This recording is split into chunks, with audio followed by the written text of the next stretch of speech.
is. Well, hello everyone. This is Matt Orozco here with my good friend.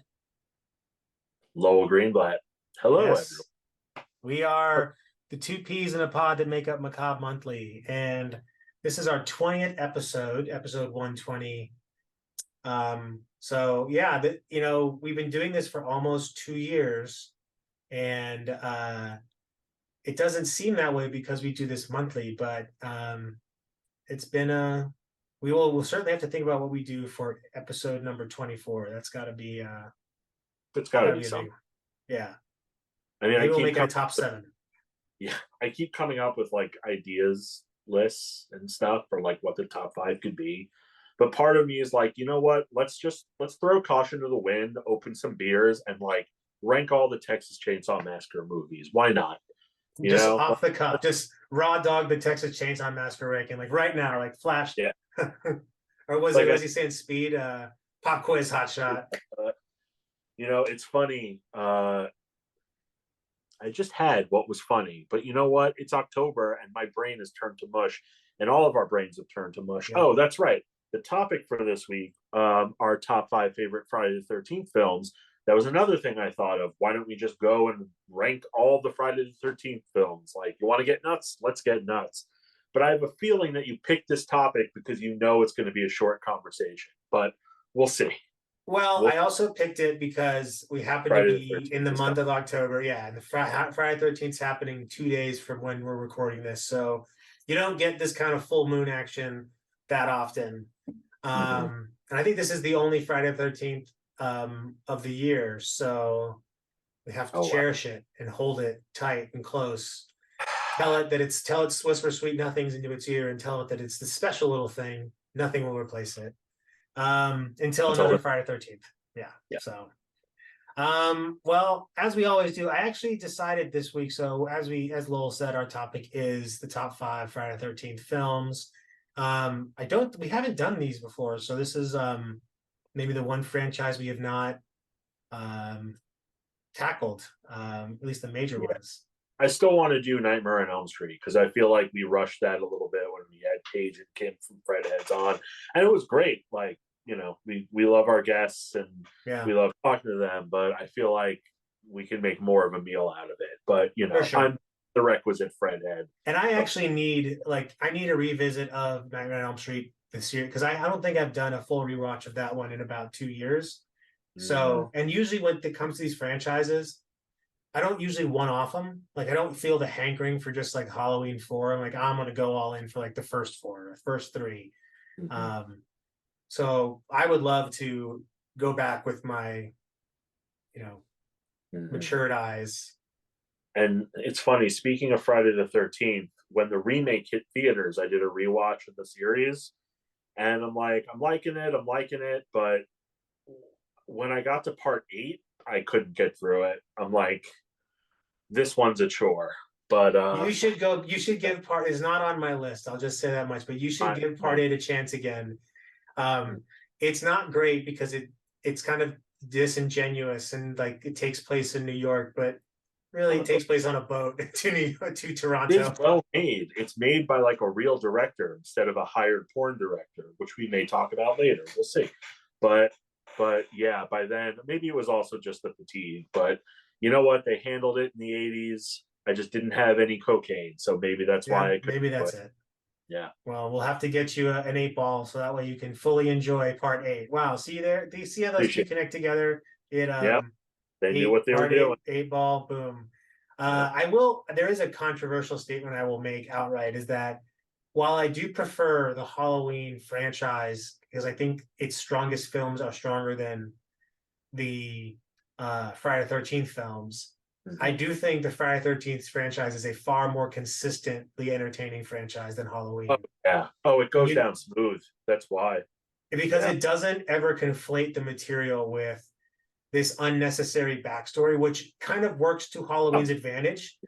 But like, and they kind of do a little like in the later parts of the franchise, they kind of go off the rails with like, all right, what if people had psychic powers? Like what if we just do this razzle dazzle, and like just make it the same movie as number three, but add in this element. So it's kind of like they were just making like electronic music. It's like we start with a beat and then we just kind of gradually add things every chorus. So Just let the Molly hit you. yeah, Yeah. exactly. It's all really, I think what we're trying to say is Friday 13th films require some level of inebriation for full enjoyment. Yeah, but Maybe. they're just you know what you're getting with everyone. You It can is the just McDonald's of slashers. yeah, true, very true. Well, we're going to start things off with a little bit of what we've been watching. And just to make mention, we'll get to this at the end of our normal watching, but we did, the two of us, as well as another one of our colleagues at Macabre Daily, were invited to attend virtually Fantastic Fest, which meant we got to watch some pretty interesting movies, most of which are either looking for or do not have or currently have distribution. Um, so we'll talk about our top twos from those. But Lowell, what have you been watching aside from Fantastic Fest stuff? Because I know you've been consuming all the horror. So much. I Max added the Children of the Corn movies, and I rewatched most of them. I don't know why. I guess because I hate myself. Listen, if you Some like the sort of Children of, penance. I guess it's as an Outlander. But does anyone really get that joke? Who likes these movies? Because I'm sure people do, but I'm going through them and I'm just like, there's not a legitimately good one in here. Like some of them are fun, but like there's like 11 of them, and they're all at least not good. It's like a franchise for nobody. It's just an excuse for the Weinstein Company and Miramax or whoever it was back then to just earn a profit. Like I'm sure people had to have been renting them, but when was the last time you like saw cosplay from them or heard people seriously rank them? Like at least with the Hellraiser franchise, there's a base with the first four that people appreciate that came out theatrically. And I guess the first two Children of the Corns came out theatrically, but like I watch them and I'm just like, what is this? Like, and they don't relate to each other at all, except like 1 and 6, barely because they both have John Franklin as Isaac. But it's just like they're just farting out sequels. I see your cat; she's very cute. Yeah, she's walking around here somewhere.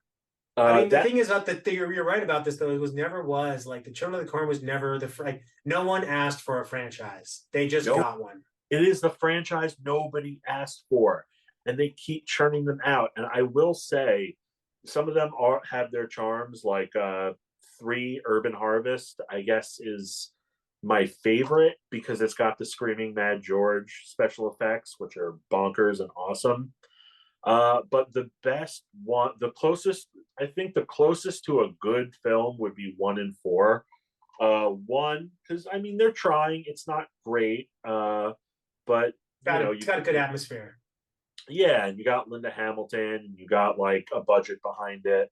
And 4, which is the Naomi Watts one, which feels more like an indie movie than like '90s, early '90s, slasher, pre-scream slasher. And it feels like they're trying with that. And even the one of the newer ones, Runaway, which is like 10 or something, directed by John Gulager. That Wait, feels John Gulager from Feast? yeah, yeah, he Wow. did. Okay, I might have to check that one Uh, out. I have not seen past 3. So I mean, talk about a I've series. watched all the Puppet Master movies in chronological order of which they're supposed to occur in the Puppet verse. So I am a glutton for punishment. Okay, I'm sort of curious as to what your reaction would be Should for we some rank the of them. Children of the Corn? No, no, I don't. I may All hate you, bad. but I don't hate you. Um, but it's interesting because like Runaway is just. It feels like with some of these they just let the directors off to like do whatever. But this one feels like he's trying to make an indie movie, like a modern shoestring, almost Kelly Reichardt. At least that's what he's trying to do. So there's, it's not bad in that, but like it's weird, man. It's all over the place. But I skipped Genesis because I remember I saw that one years ago, and they just used stock footage from Bad Boys at the end. And the Wait, two, really? Yeah, it's ridiculous. And the 2009 sci-fi reboot, which is closer to the story um, than the 84 movie, but it's just not good. And what kills me, I'm talking way too long about Children of the Corn. This is more than It anyone, affected you. including the Miramax executives, have ever thought about Children of the Corn. Probably. That's probably true. That's that Stephen King short story is incredible. It's one of the best horror short stories I've ever read. It's adapted into the 84 film and the 2009 film, and it's fantastic. And it's like, how the hell have you milked this thing to death and not even Not come gotten close it right. to how good the source material is? It's insane. So that's Children of the Corn. Did you rewatch the newest one that just came out, or is that too No, fresh I in your saw that. mind that you're It was too fresh. It was fresh in my mind. I'm like, but I didn't like that one either. I'm like, and it felt like there there is a was, good movie buried in there though. I believe that. Like I believe yeah, that if you remove some of the really cringy elements around like the characters, like and just they're all the really on the nose political stuff. If you take that out of that movie, it there is something there, but it's so undecided on what it wants to be, that it just kind of ends up like that. I don't know, like like Chucky at the end of Child's Play 2, and he gets all the parts stamped onto him. It's just like yeah, it's an amalgamation of ideas that don't make sense and then just look up, don't really work together. But yeah. And one of the dumbest endings for one of these movies ever. Just that final scene was supposed to be like, oh, but it was like, what? Um, what else did I watch? I watched Saw X. Yeah, it's okay, Saw 10, but let's call it Saw X. Um, yeah, it was all right. I see all of them in the theater the first weekend they're out. I'm always fascinated at how they manage to continue the story. This one doesn't quite continue it so much as it tells another doesn't story. it retcon it? I don't think it really retcons anything, even though that's a series that's known for retconning. And it was okay. Eventually. It's the most Tobin Bell as John Kramer in any film.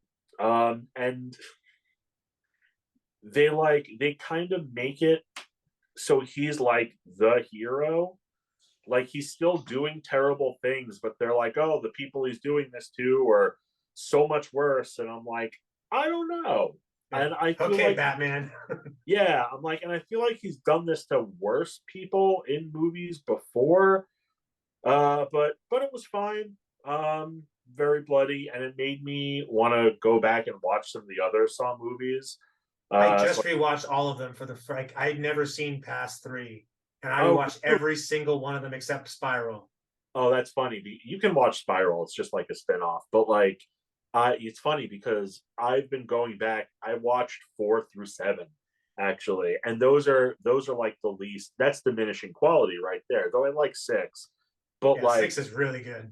yeah, I don't know what it was, but I'm like, let me see how it was towards the end, so I kind of know what they're starting with. But what was that like to watch Beyond 3?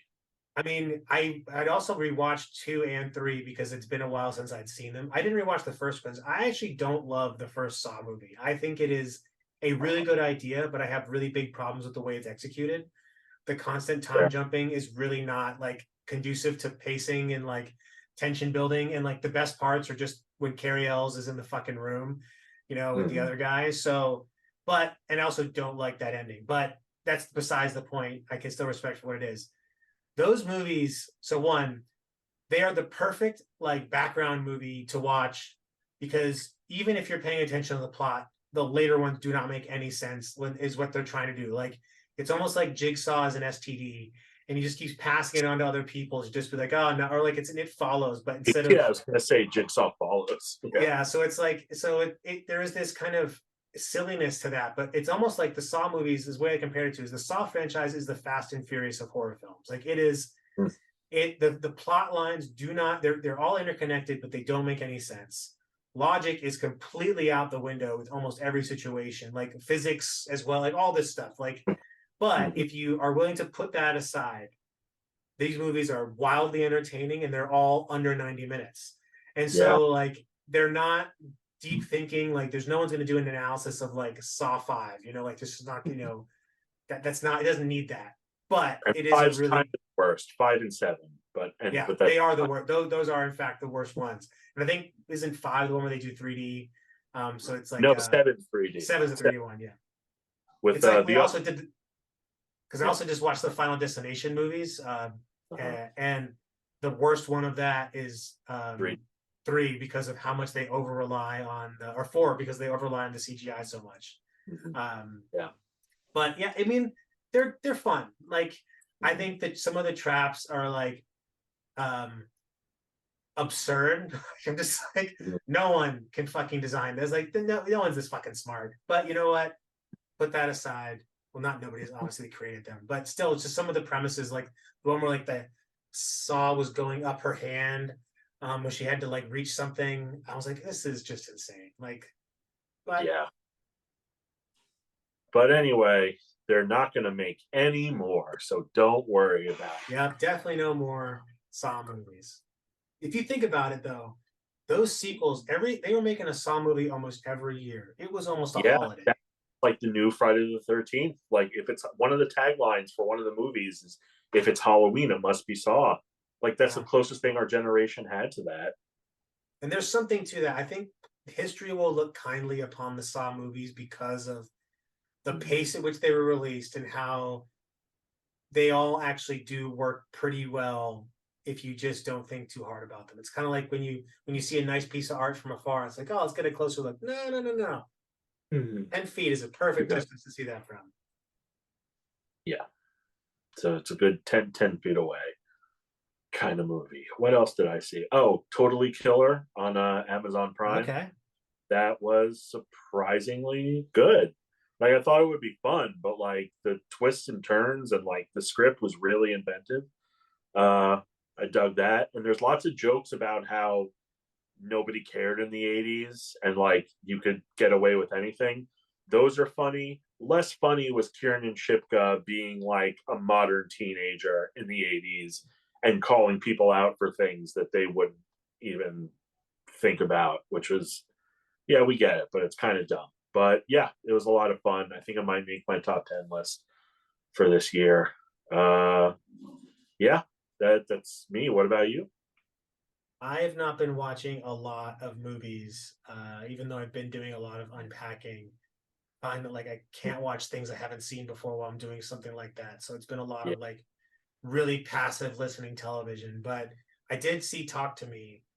Well, I haven't seen that yet. How was it? The more I think about it, the more I like it, but I also don't like. I think it is worthy of most of it's worthy. It's more worthy of praise than Barbarian was, in my opinion. Like the praise it's receiving is far more valid than I think Barbarians was. But doesn't mean it's without flaws. But I think that it's a really interesting concept in the way they approach kind of the possession angle. Um, and it's really it very much feels like a lot of times movies have a hard time capturing how like the current generation is or the younger generation is and how they act and think and talk. I can't speak because I'm not a Gen Zer, but this feels very much like how I observe Gen Z in this movie. So whether that's my bias for how I view them being really well done on screen, or whether they're actually just very genuinely good and interesting, I think it's probably a little bit of both. But it's definitely in my top 5 of the year for sure. And the more I think about it. Yeah, nice.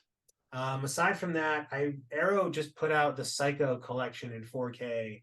Oh yeah.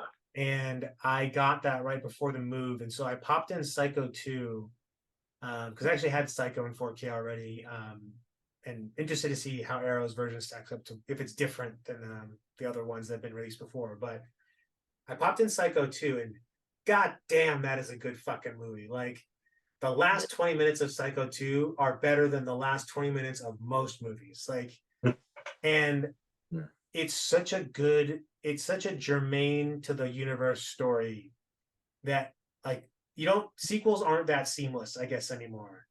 And the odds were always stacked against a movie that was going to, be a sequel to Psycho. So I don't know. I'm excited to go check out number three because I haven't seen number three in a while. And I remember it being kind of sleazy and weird. And I don't think I've ever seen the fourth one all the way through. I think I've only seen clips on like TV occasionally. Mhm. Um, It's interesting. I think it ends well, but it's a weird way to get there. But yeah, but it does kind of have like it does end Norman Bates's story, I think, in a way that I appreciate. So I mean, the second one though, like I do think that there's a lot like when people think about how you can continue a series, like go look at how Psycho 2 did it. Because mhm. they took everything that was like they took the character of Norman and they put him in the real world again. And they Mhm. were very thoughtful about like how people would respond to that and like how that would impact him. And then, by the time you get to the end of the movie, you're like, and like, all the twists start coming, you're like, oh, this is fucking great. Like, and Yeah, they fucking it's a go for Hitch. it. It totally is a Hitchcock movie, even though like he's been dead. Yeah, because the paranoia, like that paranoid sense of like you don't know who to trust, who's telling what, like Mhm. what's actually who's actually doing this.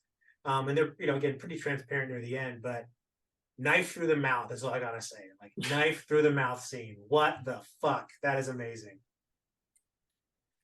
Yeah, And then last one is I watched Waxwork because how many times can you watch that movie? Because yeah. Mr. Anthony Hickox has now departed his mortal All right, coil. Yeah, and we rest in got peace. it at rest in peace. We got news today that Jeff Burr passed away too, of Leatherface, Texas Chainsaw Massacre 3, Puppet Master 4 and 5, Pumpkinhead 2, From a Whisper to a Scream. Always an interesting guy on Yeah. commentary. Yeah, tough day Oh, for the 90s horror, yeah. pre-Scream I mean, horror. Yeah. what a. I mean, I guess like you know, part of life, yes, yes. But Anthony Hickox was pretty young. I mean, relatively young. I think he was mid 60s. Um, Oh, Jeff Burr was 60. yeah. Yeah. So like, that's not like that's a good decade before these people are supposed to kick it. So I don't know. Cherish these people and their films. Anthony Hickox made a lot of movies that nobody has seen. And that's not to say that these are good movies that everyone should see, but just a reminder that if you like something from somebody, really show them that you appreciate it. Horror fans do that better than anyone, I'd say. But um, fantastic fest. So we watched a lot of movies. Um, thank you to the Fonz PR team for including us in the coverage. Um, what were two of the big standouts from the ones that you were able to catch from the festival? Uh, my two standouts, I would say, one is There's Something in the Barn, which I think is coming out this year. It's kind of like uh, Krampus and Gremlins and that in that kind of vein, like a dark Amblin movie, but like not a bad one. It was a good time. It's got like Martin Starr as like Yeah, I saw that. the father of the suburban family, which is weird already by itself. But it's about this family that inherits this piece of property in Norway.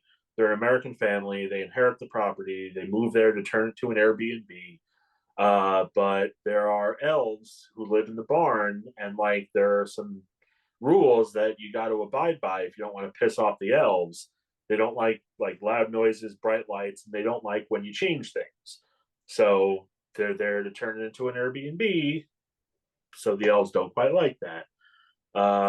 And yeah, it's bloody. It's an indie movie, but it's got kind of an Amblin sheen on it.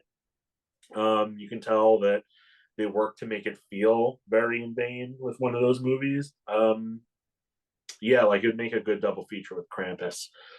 And like I don't, I think I don't know what percentage of the cast was American and what wasn't, but except for Martin Starr, they all sound like they have accents. Like the mother, who's like the stepmother, is like trying to hide her accent, and like it's fine. You don't mind it after a while because like they also try to make it like the family's bonding and like getting together, and like the stepmother is a stepmother, but she really wants to do a good job and wants her kids to like her. Um, and yeah, just some crazy elf action that is on the completely different end of the spectrum than my other favorite from Fantastic Fest, which is the coffee table. Did you see this in the screening room? No, I didn't. I was really curious about it. So it's not the best dark comedy I've ever seen, but it is the darkest dark comedy that I've ever seen. It's about a couple who they have a newborn baby, and they're a little bit on the older side, like late 30s, early 40s, and they're tired and they're kind of sick of each other. And maybe you don't think they're getting divorced, but they're just like they're over it. And they buy this coffee table, and it's this hideous looking coffee table. Uh, she's not happy with it. He just wants a coffee table. And about 20 minutes into the movie, something really, really, really bad happens. Something kind of unthinkable happens that, like, let's put it this way, it's the kind of movie where you don't know if you're going to want to finish it until this part. But if you don't want to finish it, then the fact that you even got to this part would make you mad at the person who recommended it to you. You know what I mean? Yeah, like a day ruiner kind of Yeah, big bleak sad. yeah, but it's a dark comedy because, like, for the rest of the movie, something has to be hidden from like just about every other character, and it's like the way they go about hiding it is, I know I'm speaking in very vague terms, but it's just kind of like, if you like dark comedy, like this is absolutely up your alley, but like it will turn off some people a lot, a That's lot. fair. But it's the kind of movie that goes there and stays there and like really lives in the moment. It's not told in real time, but like almost in real time, because it's like a ticking clock as to when this thing is discovered. But like, just holy shit. I'll ruin it for you later on if you want. Yeah. But yeah, those are my two. What about you? So I'm gonna start with one that I just kind of watched on a whim because it Oh, was real quick. Sorry. I yeah. also watched VHS 85.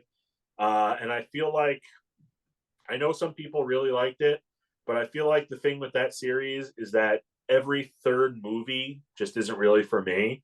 I Mm. really like when there's a new rotation, like 1 and 94, I loved. 2 and 85, pretty good. Viral and this didn't quite come together for me. But I honestly, if they keep making them every year, fine by me. I'll watch them. Anyway, I need to fantastic. watch that. I need to watch that one now that it's on Shutter. Um, so I'm gonna start with one that I wasn't planning on watching, but I just did on a whim, which was so unreal. And I'm a sucker for like documentaries that are not just clip shows. Like I love In Search to Darkness, but I think what makes the latter entries of that series better than the initial ones is that the initial ones are just clip shows, whereas Yeah. the latter ones take into consideration kind of historical context and like periodic context and what was happening.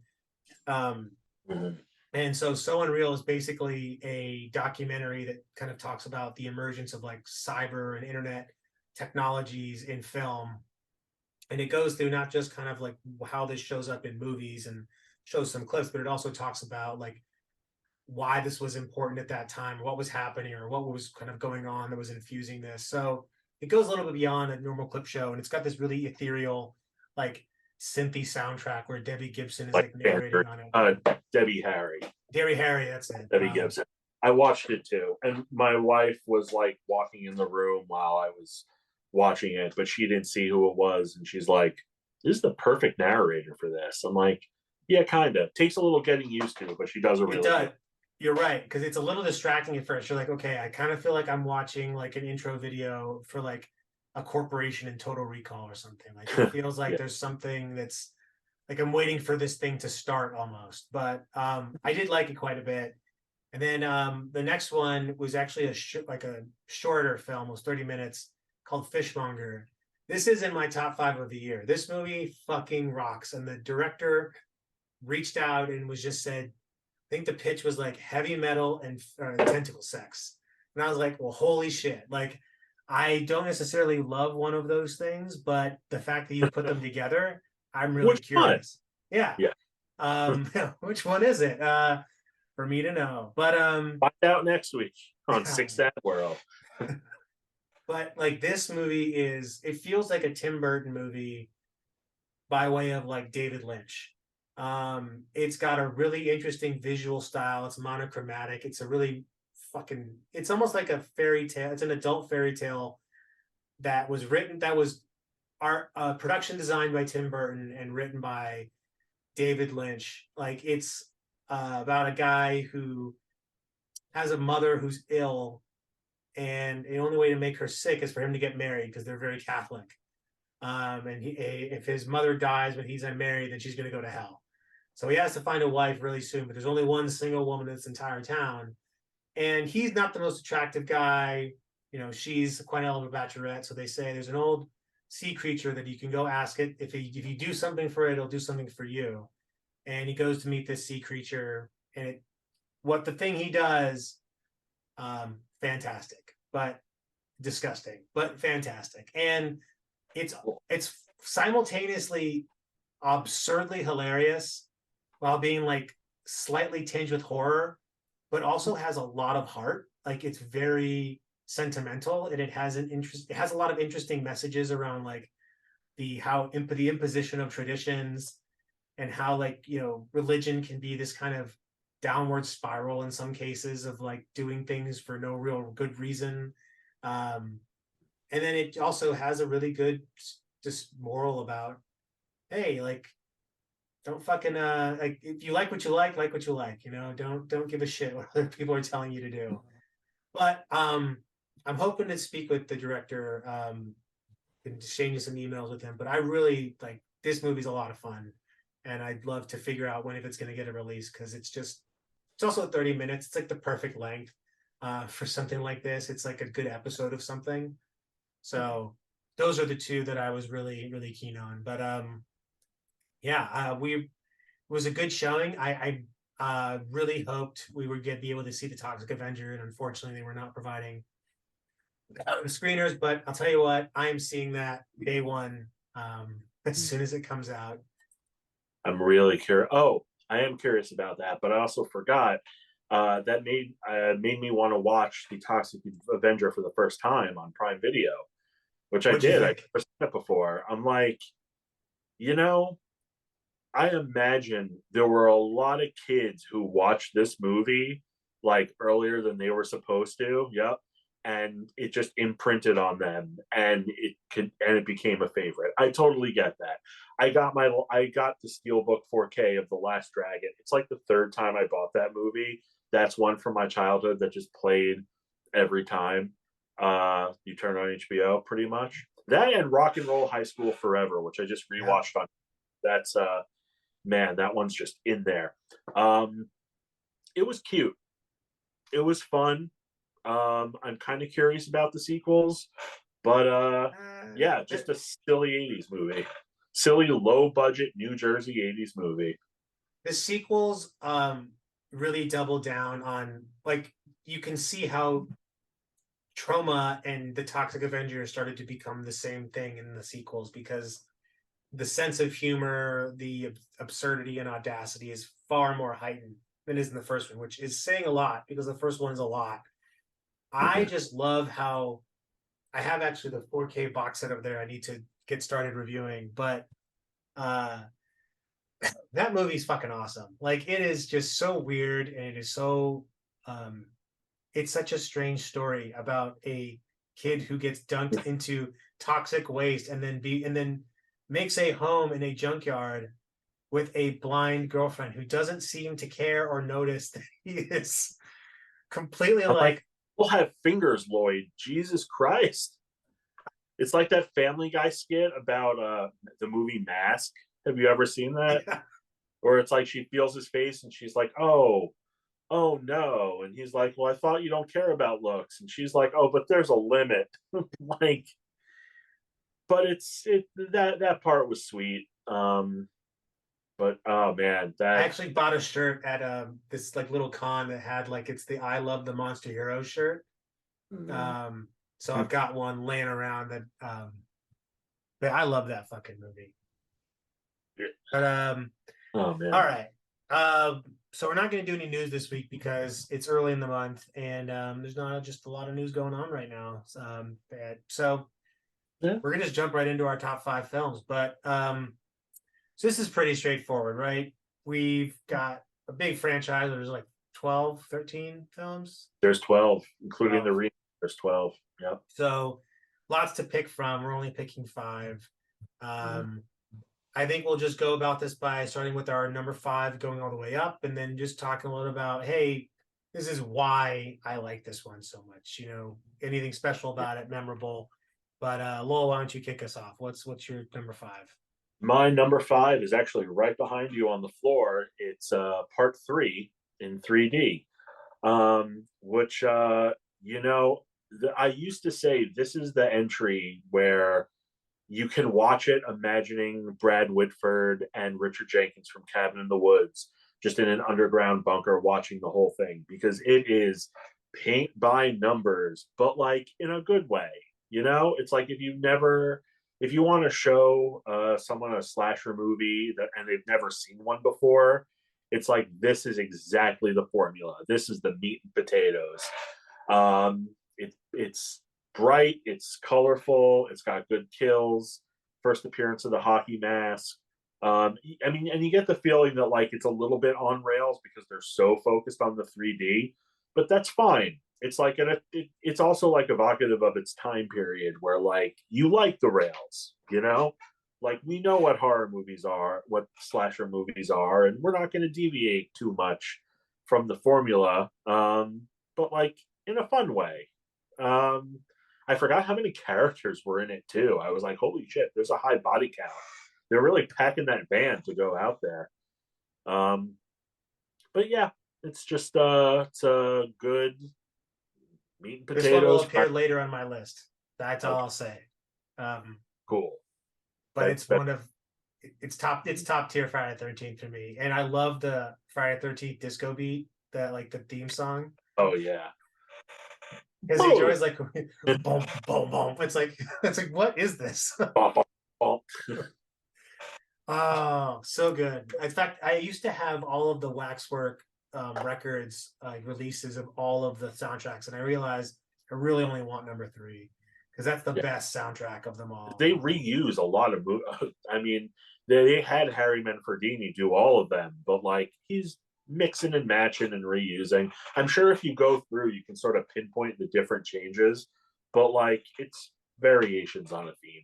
Oh yeah, he's really just taking the stems and just moving them around. That's it. Yeah, which is fine. Probably weren't using stems in his day, but hey, who knows? So my number five is probably on the bottom of people's lists. It's Jason Goes to Hell. I I have know. I honestly thought this would be higher for you, but that's okay. no because the thing is like the Friday 13th films are pretty consistent, and so there's marginal differences between like the first, like basically two through four are all really good, but they're just some are marginally better than others, and then like five is five has its fans, but uh, I like the perverse, like I like the perviness, I like the horniness of five. I don't love like the Roy shit. But anyway, getting us across the point. Jason Goes to Hell to me is like it's a big swing that doesn't totally work, but the parts that do work are fucking amazing. And the parts that do work are the intro scene with Jason getting absolutely blown to fucking bits. Um, then you have Duke Crichton, who is one of the best characters to ever exist in any franchise universe. He's just the absolute worst hero of all time, but he's also hilarious and wildly offensive. Um, and I do like the a way that like it's much gore. It gets goopier. Like there's so much. Like this is such a gross entry. Like people are biting into hearts, and um, I don't. And also it gave us an ending that when this came out, I was probably like what 6 or 7. Yeah, we That were ending, afraid. Yeah. I was just like, what's happening? Oh, like my brain couldn't handle it. Mm-hmm. I must have rewinded the tape a million times. So, and if you do get a chance to see the like unrated cut that's on the Screen Factory release, like significant changes by the amount of violence that they cut out of that thing. But it's a guilty pleasure. I know people, you love it or hate it kind of thing. There is no middle ground on Jason Goes to Hell. I've definitely come around on it in later years. But I'm kind of waiting for you to make a Halloween Ends joke. I guess that's not coming. Okay. No, because here's the thing. I feel like I haven't rewatched Halloween Ends yet, but I am planning on doing it this year because I'd like to see it without the bias of all of the hype and just see how I view it again. Because I know that I didn't hate it, but I also know that the parts I didn't like, I really didn't like. Yeah. So I need to look at it again with That's temper. how I feel about Rob Zombie movies.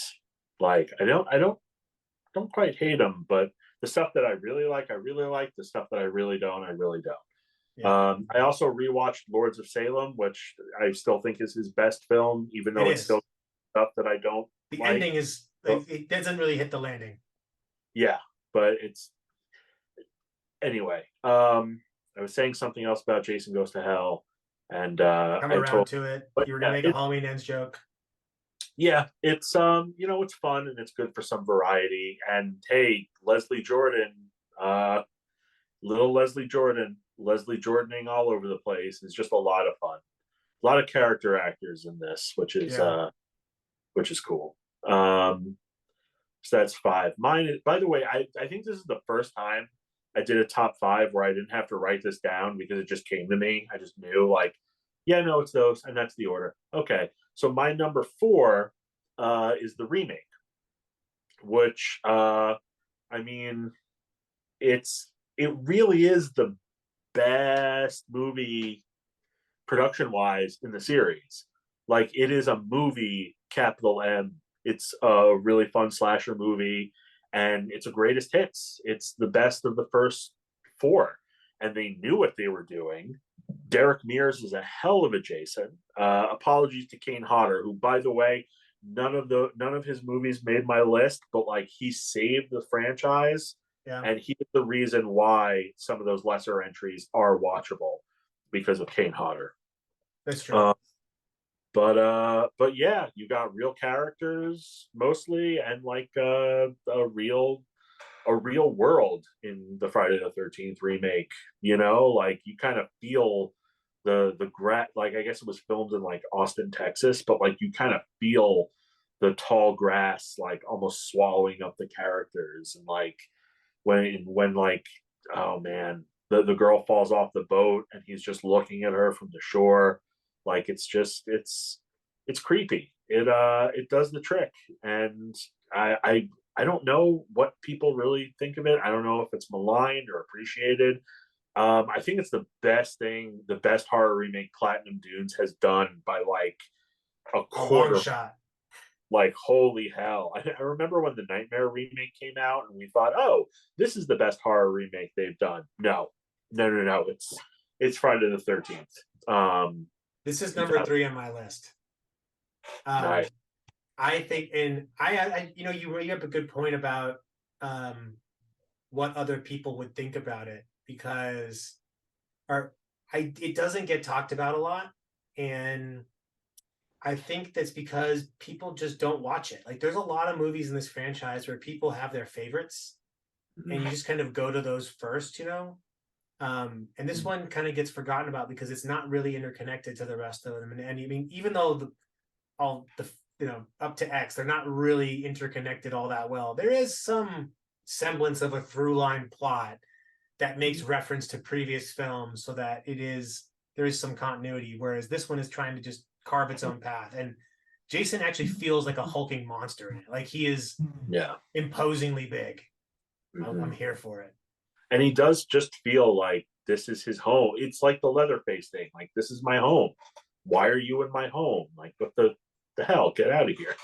You know. Whereas he Victor just Crowley vibes. yeah.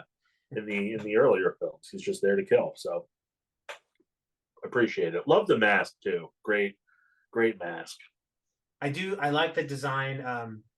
My two favorite Jason looks are from Jason Goes to Hell in the beginning, where you get kind of fat, Mm-hmm. bloated, pussy Jason, and then you Yeah. get and then the remake where you get this kind of like WWE superstar Jason, but also has got like really like the stringy hair, and the Or yeah. it's a well done design. Yeah.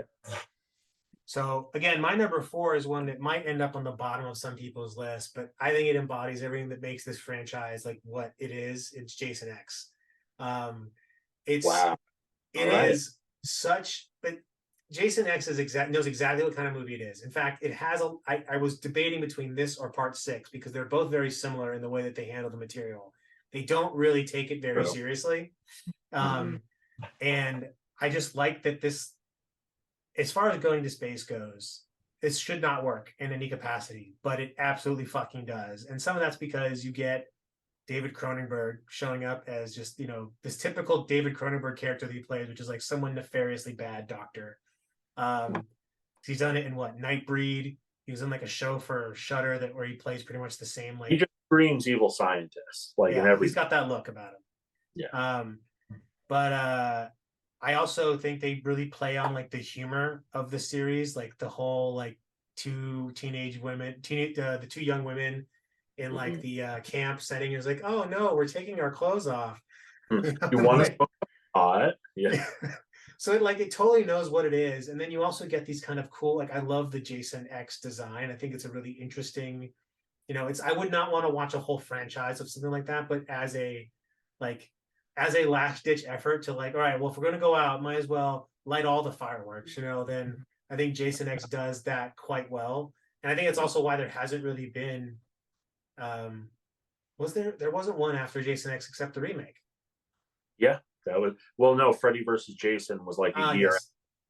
but like, I mean, it was made a few years before because it sat on the shelf. But yeah, Freddy versus Jason and then the remake. So it's Yeah. pretty much like they sent a giant firework of a rocket into space, and that's the last movie. So Yep. it's a good way to end it. Of all the ways to end it, at least you went out on a bang and you had a lot of fun doing it. Yeah. Good times. My number 3 is part 2. Um, which, it's still the early 80s. We don't quite know what the franchise is yet. We don't quite know what we're doing in terms of like longevity. We just know that Friday the 13th was really popular. Let's do it again. I love that it's set on the East Coast. It's the last East Coast or like Northeast one for a while. You kind of feel that, and kills are good. The opening is, even though she's recapping the first movie, is scary. You're just following her around the apartment, like nothing seems like it's happening until it does. Um, And boy, yeah, does and it just ever. yeah, and just a great final girl in Amy Steele. Um, there are some plot holes, but of course there are. But just another like fun one. It's like it's before the franchise is up its own ass. There's still something kind of like innocent about it, and I like the Jason Shack that we never ever see again. It's kind of a half-assed explanation as to where he's been, but like Him it's busting out the door is a great scene, like yeah, it's cool that he's got a little lair, but yeah, my number 2, my number 3, part 2. I almost felt bad not putting in number 2 because it's not on my list, but because it is really good and it's one of like it's far more violent than the first movie, like far gorier.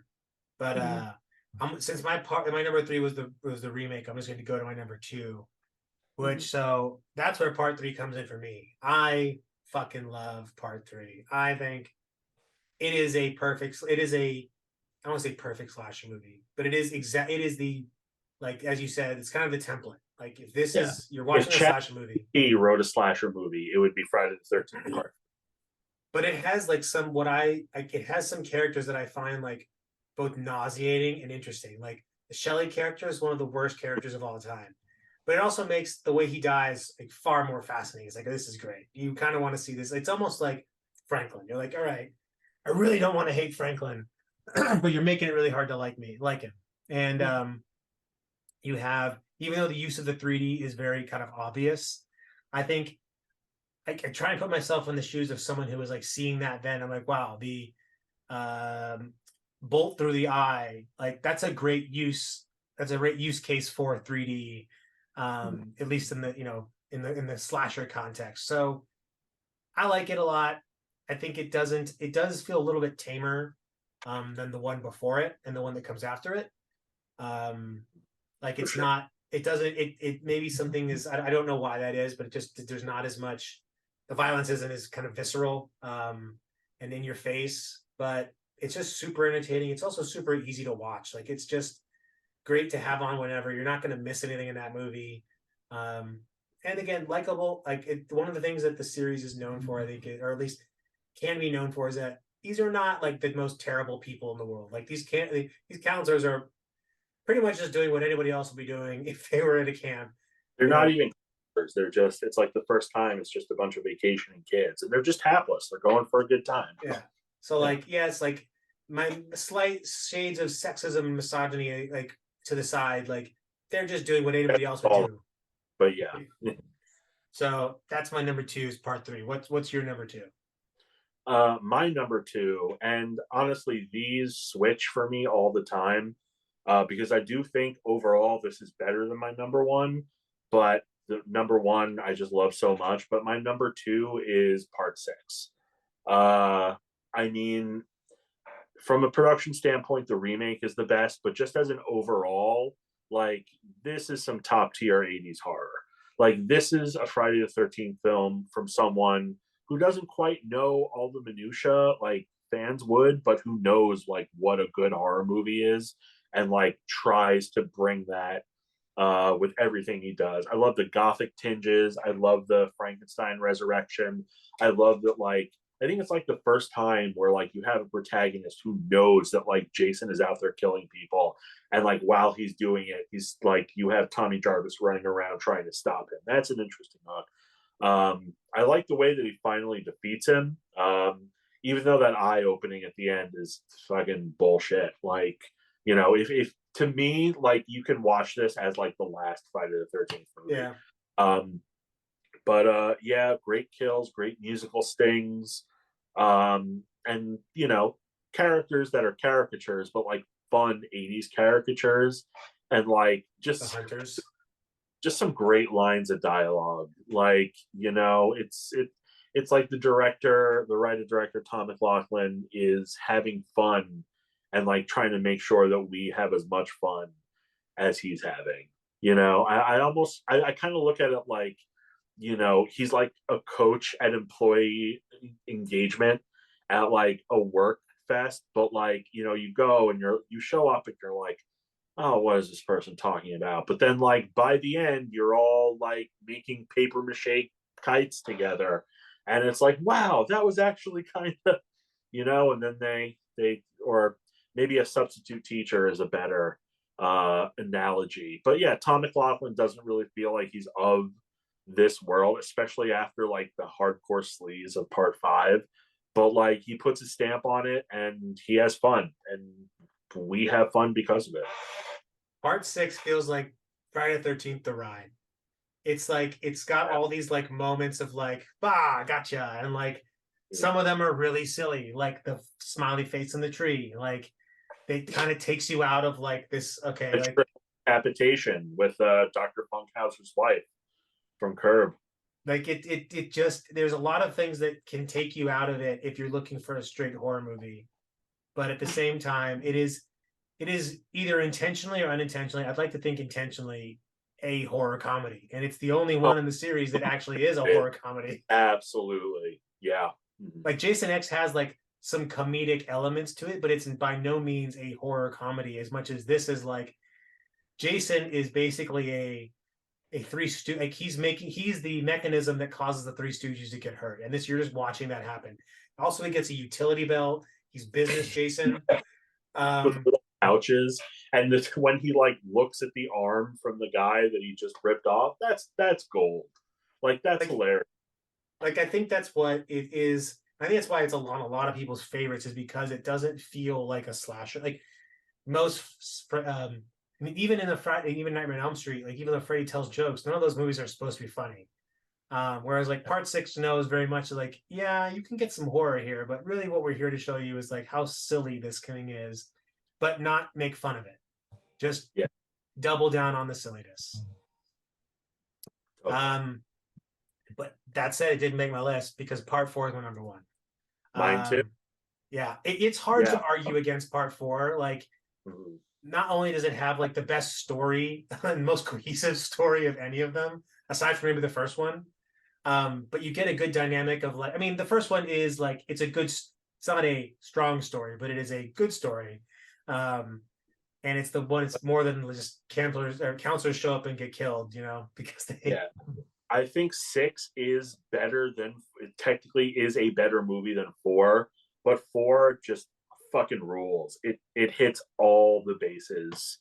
It tickles all the pickles. It's It just it does, and the way like the long chase, because the final act of the movie is pretty much a giant chase scene, mm, and it's really good like, to keep up the pacing on something like that. Because most of these movies are stalking, but you get this kind of interlude of like you know people dancing or whatever, just the fun aspect. But in four, like you also get Corey Feldman, who, putting aside that like the kid's obviously extremely talented, probably some sort of like future Mensa member if he's making those kind of masks at that young age. But it does add an interesting dynamic to kind of like the Tommy. It's a good way of introducing a character that is reused again, and there's just some really great scenes like the hatchet to the head with the and he comes at him like so good, so good. yeah, Yeah, just some just great shades to the kill. head. Tom Savini comes back. It's a good time. And Joseph Zito was an action director, or he made more action oriented movies going forward. And you can kind of tell this really does feel like an action movie when it gets to those action beats. Was So the Prowler before this? Yeah, I think it yeah, like was. years before with Tom Savini, so it was a reunion for them. Because you can definitely see like this is an evolved version of the Prowler, and that like is because the Prowler has all slashers have a story, but the Prowlers and like the Burning have like a little bit more than a story. Like they have like a mythos to them. Mm-hmm. And I think that you can see a lot of that in part four, and that it really embraces this kind of legacy, but also creates some of its own imprints. I don't know. Mm-hmm. I think part four is always just the easiest one to rewatch. It's the one I saw the most when I was younger too. Like I love the cover of it with the bloody like the blood pool and the knife through the like some of those. In fact, I would put it to the three and four have two of the best VHS covers of all time. Like that Yeah, knife coming through the curtain, and those are just iconic. And I have this awesome little painting over here. You can't really see it, but it's not painting, but like a print. It's got all the different versions of Jason from every single oh movie yeah, I've seen that killing. picture, but it's in the I see it in the background too. That's awesome. Yeah. So like I don't know. Part four is just a purely iconic. The most of if I were to recommend Friday 13th to somebody who's never seen one, I would tell them to probably take three or four because those are the ones you can just pick up, watch. Don't really need a lot of history. Gives it to you anyway. Yeah, in and out, you're done. And I do wish they'd bring back recaps for series. Um, Yeah, like those are kind of helpful. it's fun, and it's like you're getting a little clip show of all the others too. I don't know. Maybe some we could retcon those now. We can bring those back. Yeah, Um, cool. but yeah, those are our Friday 13th top fives. I'm not sure what we're gonna do for next month because we don't have the serendipitous opportunity to link it to a film franchise. But maybe we'll do some Thanksgiving themed. There's not that Yeah, many Thanksgiving. Well, maybe we'll do. Well, Thanksgiving does come out next month, so I am so excited for Eli Roth's Thanksgiving. I don't think I've been this excited for any one of his movies before. I like his movies, but it's usually like, oh, Eli Roth, like, yeah, I'll see that. But now I'm like, oh, it's happening. Oh, it's fucking happening. if I have, there's one thing I wish they would have done with the trailer and possibly Mm-hmm. the movie as a whole is like give it the same grindhouse vibe that the trailer had. I don't. I'm not holding any ill will against the movie because of that, but I just was kind of like, it would have been cool if he really went all in on like that Mother's Day aesthetic that influenced the shit out of him. But I also think as a filmmaker, he's reached a point in his career where he might be beyond that. The gimmicks, if you will.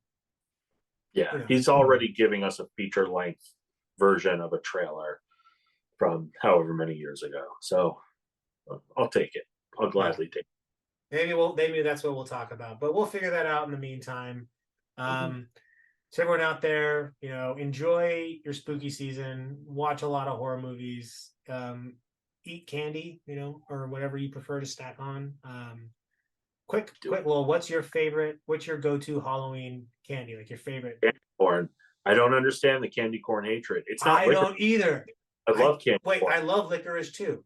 What does this mean about me? But not black licorice because I just don't like that really strong taste. But like red licorice, No, love that shit. no, red licorice is great. Black licorice is the devil.